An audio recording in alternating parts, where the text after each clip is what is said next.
আর দেখো আমি কি সুন্দর এখানে দাঁড়িয়ে আছি না, ভালো লাগছে দাদাকে। এখন কাকড়াও আমার সাথে দাঁড়িয়েছিল আর কি। এই না বোন,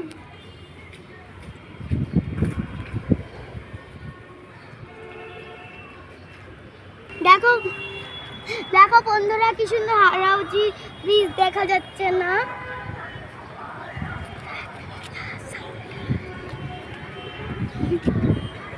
দেখ আমার কত হয়ে গেছে। দেখো কি সুন্দর।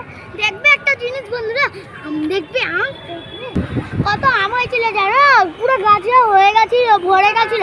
তোমাদের বলেছিলাম না ঝড় হবে, দেখো সব ঝড়ে পুরো পড়ে গেছে। মাথা কি সুন্দর লাগতো, খেতে ইচ্ছে করতো। কাঁঠাল দেখা যাচ্ছে জানো, কাঁঠাল গাছ, কত কাঁঠাল, কাঁঠালও পড়ে গেছে অনেক। পড়ে যাবি।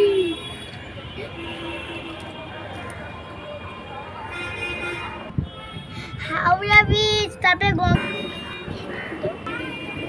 দেখো বন্ধুরা কত ফুল হয়েছে জানো, জবা, বেল, তারপরে অনেক ফুল হয়েছে, বেলের কুড়ি,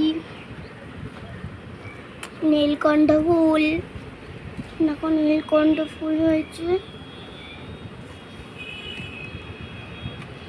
চন্দন জবা হয়েছে, আর অনেক ফুল হয়েছে। দেখো কি সুন্দর সাজিয়েছে মা, সাদা সাদা নীলকণ্ঠ হয়েছে।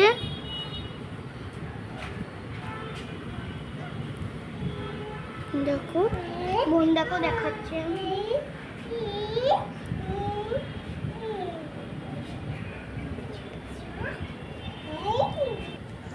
বন্ধুরা, আমাদের তো বাড়ির পাশে একটা শিব মন্দির ছিল বড় করে, সেই শিব মন্দিরটা না ভেঙেছে, আর তার মধ্যে থেকে দেখো কালো কুচকুচে একটা সাপ বেরিয়েছে, কত বড়, দেখে মনে হচ্ছে বিষাক্ত। করে মন্দির হবে বলে ভেঙে দিয়েছে। বন্ধুরা আমার তো গায়েও খারাপ হয়ে যাচ্ছিল। পুরো ভিডিওটা একবার দেখো বন্ধুরা, ভয় করছিল আমার জানো তো বন্ধুরা। তারপরে দেখো পাঠা বলি দেওয়ার জন্য নিয়ে যাচ্ছিল পুজোতে, বলি দেওয়ার জন্য।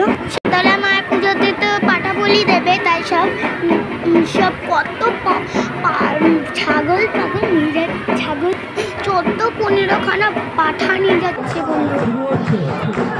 এরকম পাঠা বলি দেবে, পাঠার বলি দেবে, সেটা তো আর ভিডিও করতে দেয় না, তাই এইটুকুনি মা করতে পেরেছে, আর করতে পারেনি।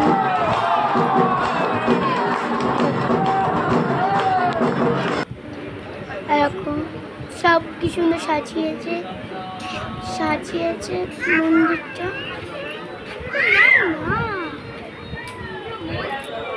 দেখো ভিডিওটা শেষ পর্যন্ত দেখো। আমি আর বোন মিলে দাঁড়িয়ে আছি, ঠাকুরের প্রসাদ দিয়েছিল আমাদের, তাই ধরে আছি। মিটি শুধু নিজের হাতে নেমে বলছে, তারপরে কাটাচ্ছিলাম। শীতলা মাঠ,